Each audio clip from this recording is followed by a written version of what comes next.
morning students, welcome to the class. Students, today we are going to have our 7th lecture on kinematics and in today's lecture we are going to discuss about the vectors. ठीक है बच्चों, तो अभी तक हमने last video तक हमने आपको इक्वेशंस ऑफ मोशन के हमने न्यूमेरिकल सॉल्व किए और आज हम एक नया टॉपिक शुरू करने जा रहे हैं जिसे बोलेंगे वेक्टर्स. क्लास 9th तक आप लोगों को वेक्टर्स का कॉन्सेप्ट होगा कि वो वेक्टर्स क्या होते हैं. 9th क्लास में भी हम बच्चों को थोड़ा बहुत आइडिया देते हैं, मगर क्लास 11th में हम इसे बहुत डिटेल में पढ़ते हैं.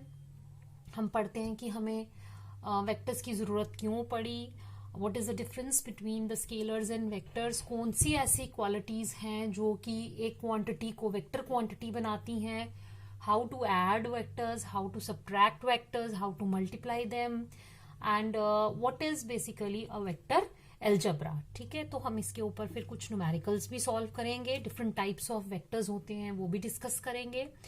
तो सबसे पहले वेक्टर्स की जरूरत पड़ी क्यों. ठीक है, तो मैं आपको बताऊंगी कि जितनी भी फिजिकल क्वांटिटीज हम पढ़ते हैं हम उनको दो पार्ट्स में डिवाइड कर सकते हैं. एक होती है स्केलर्स और एक होती है वेक्टर्स. ठीक है, स्केलर्स अगर हम 9th क्लास के हिसाब से डिस्कस करें तो स्केलर्स हम उन क्वांटिटीज को कहते थे जिनमें सिर्फ मैग्नीट्यूड होती है, जिनको कंप्लीटली डिफाइन करने के लिए हमें सिर्फ मैग्नीट्यूड की जरूरत पड़ती है. और वेक्टर्स हम उनको कहते थे जिनकी कंप्लीट इंफॉर्मेशन देने के लिए हमें magnitude as well as direction की जरूरत भी पड़ती है. फॉर एग्जाम्पल, अगर आप बाजार जाते हैं और आप दुकानदार से कहते हैं कि मुझे 5 किलो आलू दे दे. ठीक है, तो ये इंफॉर्मेशन अपने आप में कंप्लीट है. 5 बताता है कि आपको कितनी क्वांटिटी चाहिए और किलो मतलब कितने किलो, यानी कि आपको ये पता चल जाता है यूनिट. केजी यहाँ पर क्या डिनोट कर रहा है, यूनिट, और 5 कर रहा है इसकी न्यूमेरिकल वैल्यू. तो आपने फर्स्ट चैप्टर में प्रिंसिपल ऑफ होमोजीनिटी में पढ़ा है कि किसी भी फिजिकल क्वांटिटी को डिफाइन करने के लिए हमें दो चीजों की जरूरत होती है और वो होती है एक तो न्यूमेरिकल वैल्यू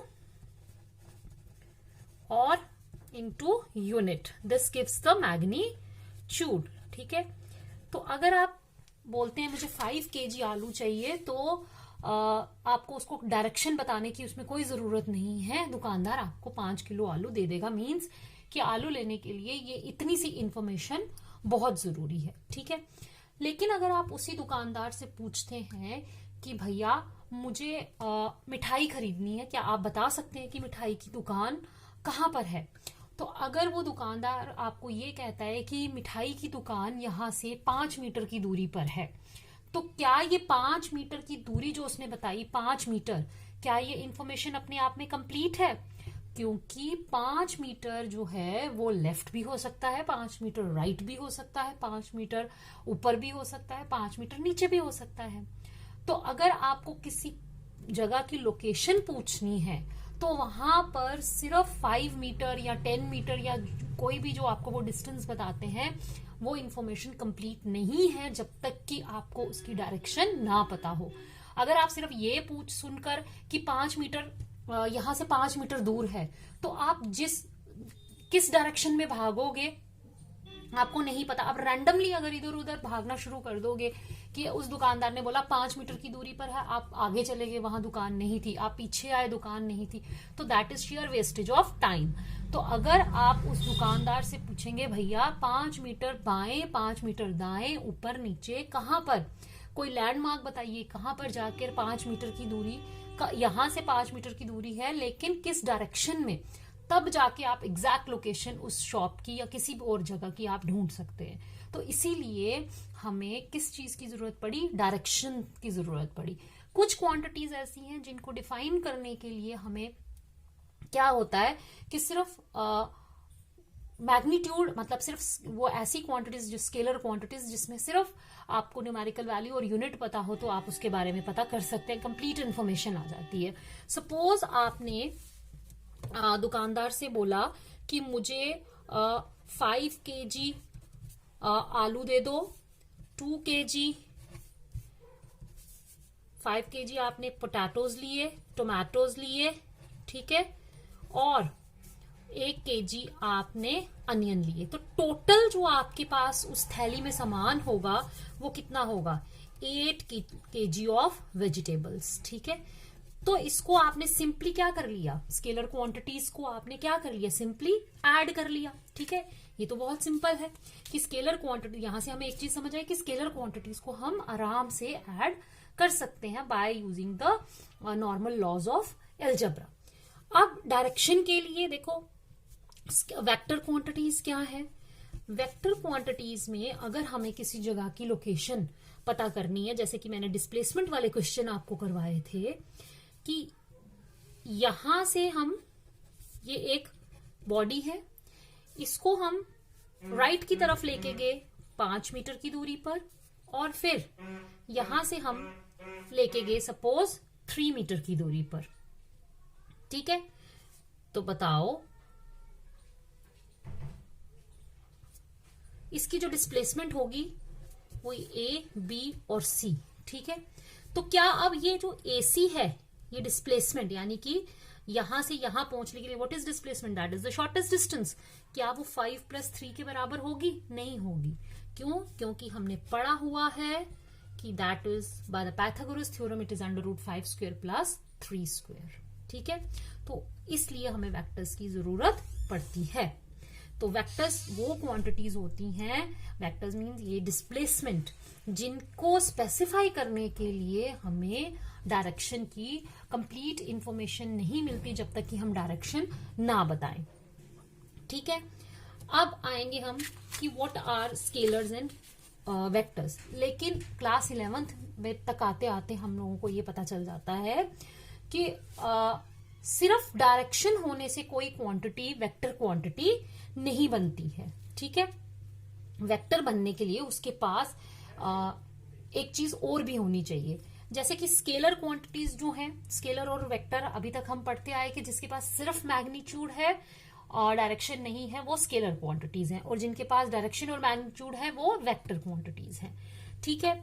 लेकिन अब हम पढ़ेंगे कि वो स्केलर क्वांटिटीज हम उनको कहते हैं, क्योंकि हमने देखा कि बहुत सारी ऐसी क्वांटिटीज हैं, देखेंगे कि जो जिनके पास डायरेक्शन होती है लेकिन फिर भी वो वेक्टर क्वांटिटीज के अंडर नहीं आती, वो फिर भी क्या होती हैं, स्केलर के अंडर आती हैं।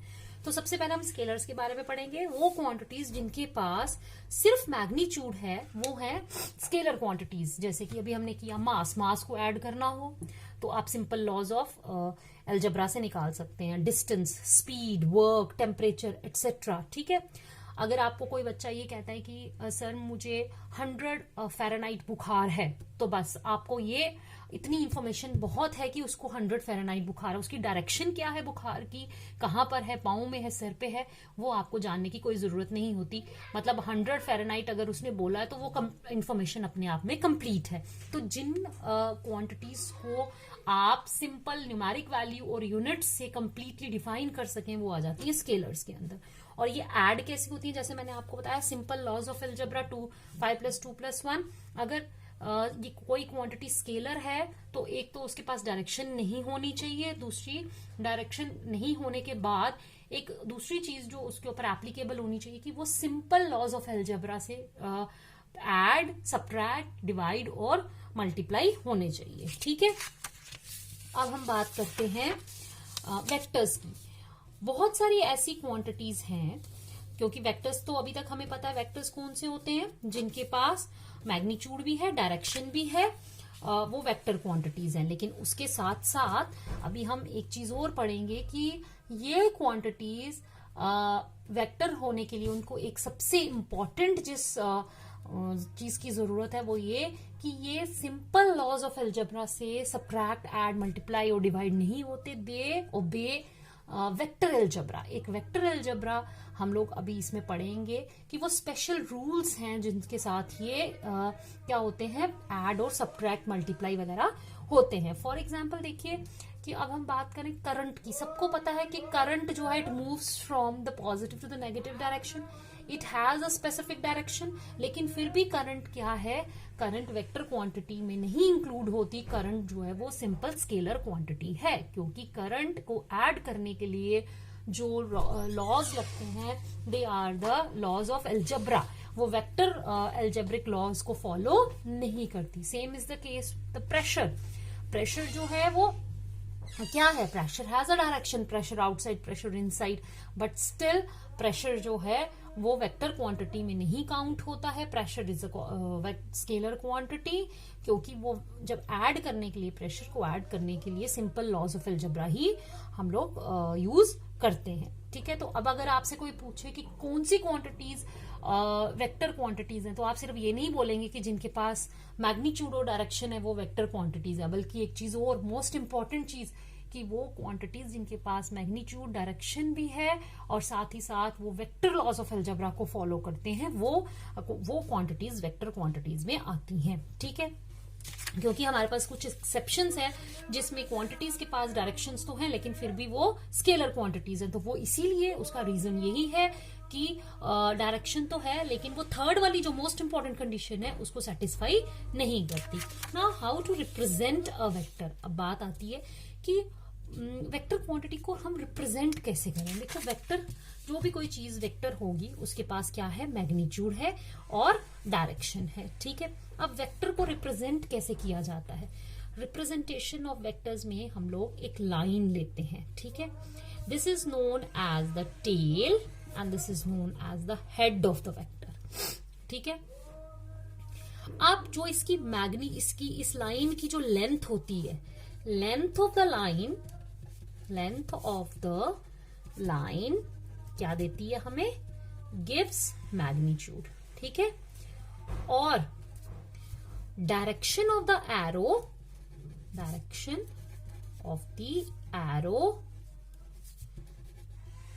Gives the direction. ठीक है, अब अगर मैंने इसको हमने लिखना है फोर्स कितनी, 5 न्यूटन। ठीक है, फोर्स को रिप्रेजेंट करना है, 5 न्यूटन फोर्स को रिप्रेजेंट करना है। तो सपोज ये मैंने 5 न्यूटन फोर्स का वेक्टर ड्रॉ किया। ठीक है, वेक्टर को अब मैं बताऊंगी वेक्टर को हम कैसे लिखते हैं। तो इसकी जो लेंथ आपने लेनी है वो ले लेनी है 5 न्यूटन। 5 न्यूटन तो स्केल पे लिखा हुआ आता नहीं है, तो हम 1 सेंटीमीटर को मानेंगे 1 न्यूटन और 5 सेंटीमीटर इक्वल टू 5 न्यूटन की हम यहां पर एक लाइन ड्रॉ कर देंगे। और इसकी जो डायरेक्शन है इट इज टूवर्ड्स ईस्ट। ठीक है, किस तरफ है, ईस्ट की तरफ है। तो ये बन गया मेरा 5 F vector is equal to 5 newton east. तो अब हम लोगों ने इतनी लंबी लाइन ड्रॉ नहीं करनी है, हमने इसका शॉर्टकट मेथड ढूंढा है कि जिस क्वांटिटी को ये रिप्रेजेंट कर रहा है, सपोज ये फोर्स को रिप्रेजेंट करता है, तो हमने फोर्स के ऊपर एक लाइन, एक एरो डालनी है और यहां पर लिखनी है उसकी मैग्नीट्यूड और साथ ही में बता देनी है डायरेक्शन। डायरेक्शन बताएगी कि it is towards east, north, west, कहां पर है। ठीक है, तो जो भी कोई क्वांटिटीज होती हैं, फॉर एग्जांपल मोमेंटम है, मोमेंटम को हम रिप्रेजेंट करते हैं पी के साथ। तो जब मैंने मोमेंटम के ऊपर एरो लगाई तो ये बन गया हमारा मोमेंटम वेक्टर। फोर्स, ठीक है, उसके बाद आपके पास वेलोसिटी, ठीक है, एक्सेलरेशन। तो हम ज्यादातर जो भी वेक्टर्स हैं, जो भी क्वांटिटीज हैं, जो क्वांटिटीज उसको रिप्रेजेंट कर रही है, हम उसके एक स्मॉल लेटर के ऊपर जब एरो लगाते हैं तो वो वेक्टर बन जाता है। और कभी कभी हम लोग 2 लेटर्स से भी, 2 वर्ड से भी लिखते हैं, जैसे ए बी वेक्टर। ठीक है, ए और B, this is tail and this is head, ये टेल एंड हेड। ठीक है, ये बन जाता है। और अगर मैं इसका मॉड लूं, ठीक है, इसको हम बोलेंगे mod of vector A B. तो ये जब मॉड लेते हैं, 2 लाइनों के बीच में हम इसको रखते हैं, तो ये हमें क्या देता है, ये हमें देता है इसकी सिर्फ मैग्नीट्यूड। तो अगर आपने मैग्नीट्यूड को रिप्रेजेंट करना है तो मैग्नीट्यूड को आप यहां तो लिखिए सिंपली ए बी, या आप और इसको आप लिख सकते हैं ए बी वेक्टर का मॉड। तो जब भी कभी आपको ऐसा लिखा हुआ आए, it is simply A B और ए बी वेक्टर का मॉड, इसका मतलब होता है कि ये सिर्फ मैग्नीट्यूड को रिप्रेजेंट कर रहा है। ठीक है, अब हम डायरेक्शंस का मैं आपको यहाँ पर बताऊंगी, क्योंकि बहुत जगह पर बच्चों को प्रॉब्लम किस में आती है, डायरेक्शंस क्लास 11 तक पहुंचते पहुंचते उनको सिर्फ 4 डायरेक्शंस का पता होता है, और कई बार तो मैंने देखा है 4 डायरेक्शंस का भी नहीं पता होता। तो आप डायरेक्शंस का सबसे पहले मैं आपको बताती हूँ कि कैसे हम डायरेक्शन को रिप्रेजेंट करते हैं। इतना तो आई होप कि हर बच्चे को पता होता है, this is north, this is south, this is east and this is are west. ठीक है, ये तो हमारी हो गई 4 मेन डायरेक्शंस। अब 4 आती हैं हमारी इंटरमीडिएट, इसको बोलते हैं हम नॉर्थ ईस्ट। ठीक है, इसको बोलते हैं हम साउथ ईस्ट, ये थोड़ा सा मैंने, और ये आ गया हमारा साउथ वेस्ट, और ये आ गया मेरा नॉर्थ वेस्ट। ठीक है, ये ऐसे रखो, this is your south east. ठीक है, ये जो डायरेक्शंस होती हैं ये 45 डिग्री, यानी कि ये कितनी है, 45 डिग्री का एंगल बनाती हैं।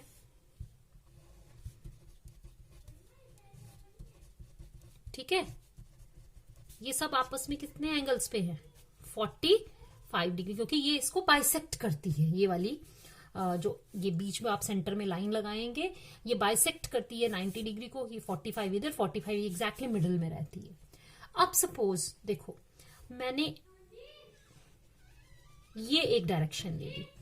ठीक है, ये डायरेक्शन बना रही है 30 डिग्री विद द ईस्ट। ठीक है, इसको लिखने का तरीका क्या है, इसको लिखने का तरीका है 30 degree north of east.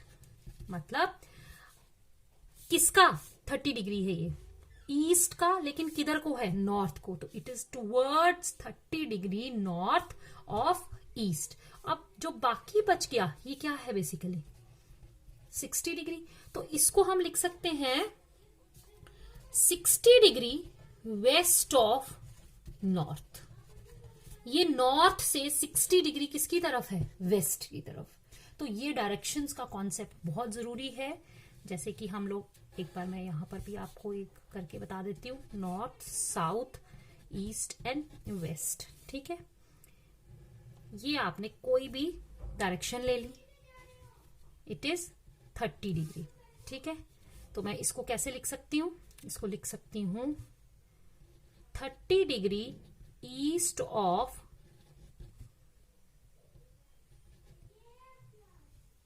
30 degree, sorry, north of, ये मैंने ईस्ट का यहां देख लिया, नॉर्थ ऑफ वेस्ट, यानी कि वेस्ट के 30 डिग्री नॉर्थ की तरफ है, और ये 60 डिग्री है। तो इसको हम कैसे लिख सकते हैं, नॉर्थ से ये वेस्ट की तरफ कितना है, ये आएगा 60 degree west of north.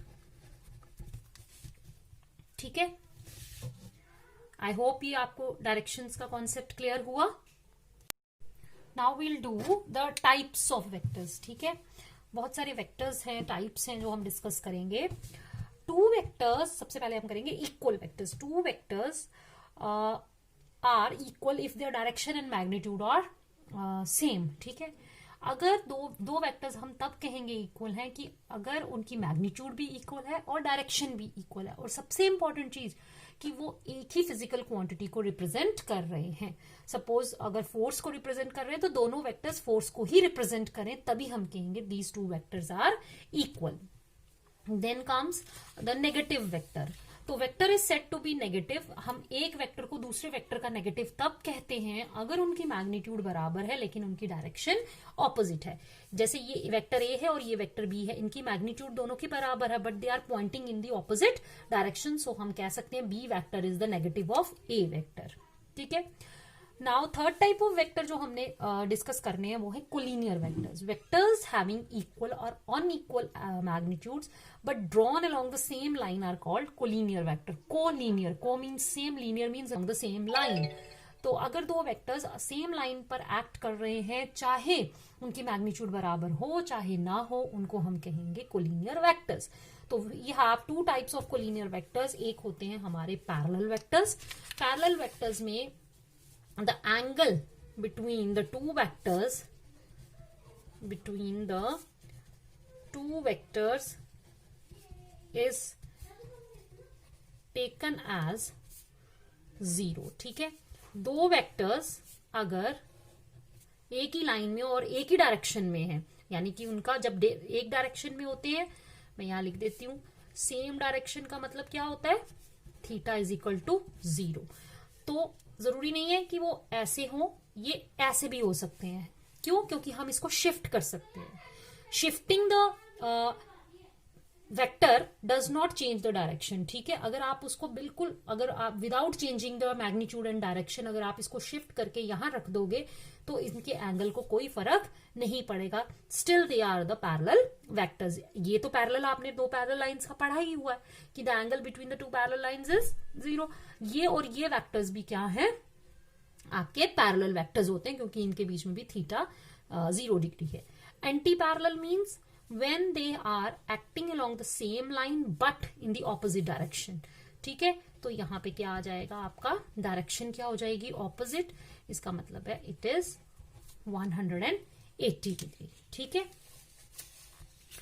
So now what are the co-initial vectors? The vectors which have the same initial point are called the co-initial vectors.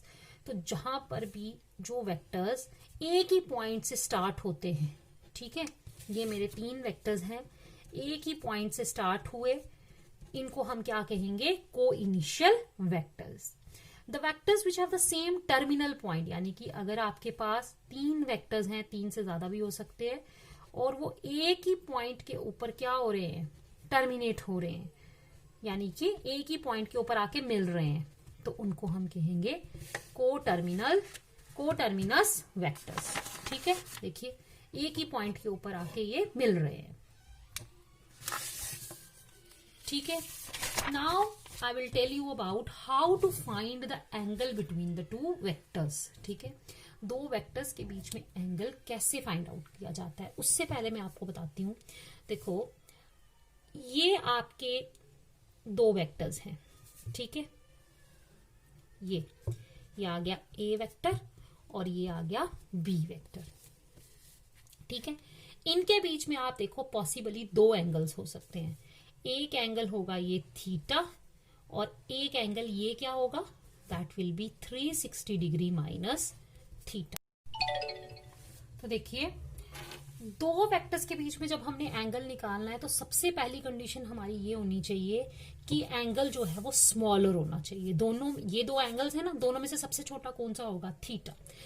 ये 2 वेक्टर्स के बीच में जो एंगल है वो क्या होना चाहिए कि जो 2 एंगल्स आए उनमें से जो छोटा होगा वो वाला एंगल हम कंसीडर करेंगे. और जो सबसे इंपॉर्टेंट चीज है वो क्या है, ये एंड टू एंड यानी टेल टू टेल ये प्लेस्ड होने चाहिए. ठीक है, 2 वेक्टर्स जब एंगल बनाए तो उनकी टेल और दोनों की जो टेल्स है वो एक ही पॉइंट के ऊपर मीट कर रही होनी चाहिए. ठीक है, याद रखिए ये कंडीशन. और एक कंडीशन कि द एंगल बिटवीन 2 वेक्टर्स कहां से कहां तक हो सकते हैं,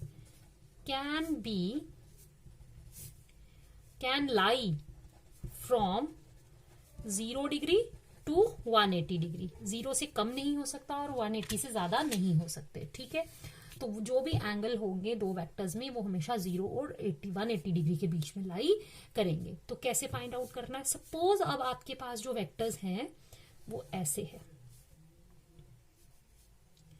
ये 2 वेक्टर्स हैं हमारे पास. ठीक है, ये 2 वेक्टर्स दिए हुए हैं और इनके बीच में हमें एंगल दिया है, हमें फाइंड आउट करना है इन दोनों के बीच में एंगल. सपोज इनके बीच में एंगल है 60 डिग्री, तो क्या 2 वेक्टर्स के बीच का एंगल 60 डिग्री होगा, नहीं होगा. उसको फाइंड आउट करने के लिए हमने क्या करना है, हमने पहले टेल से टेल को मिलाना है या हेड से हेड को मिलाना है. दोनों चीजें हो सकती हैं. आप हेड को हेड से भी मिला सकते हैं और टेल को टेल से भी मिला सकते हैं. अभी मैंने आपको बोला था अगर आप वेक्टर को शिफ्ट करेंगे without changing its direction and magnitude तो उसको कोई फर्क नहीं पड़ेगा. मैंने ये वेक्टर उठाया और यहां रख दिया, देखो, तो यहां पर इसकी क्या हो गई, हेड जो है वो मिल गया. अब जो 2, तो देखिए ये एंगल अगर हमारा 60 डिग्री हो और ये एंगल, ये जो लाइंस है हमारी बिल्कुल पैरेलल है टू ईच अदर, तो ये मेरा पैरेललोग्राम बन जाएगा. तो आपको पता है कि आपके जो एंगल्स होते हैं पैरेललोग्राम में, अगर ये 60 डिग्री का है तो ये एंगल कितना होगा 120 डिग्री का। तो इन दो वेक्टर्स के बीच में जो एंगल निकलेगा वो 120 होगा। ठीक है, अब देखो, अगर आपको इसको एक और तरीके से आपको बताती हूँ कि आपने ये आपके एक वेक्टर आया, ठीक है, और ये, ठीक है, इनके बीच में एंगल कितना है 60 डिग्री। आपने क्या करना है, इस वेक्टर को उठाना और यहां रख देना है। मैंने यहां रखा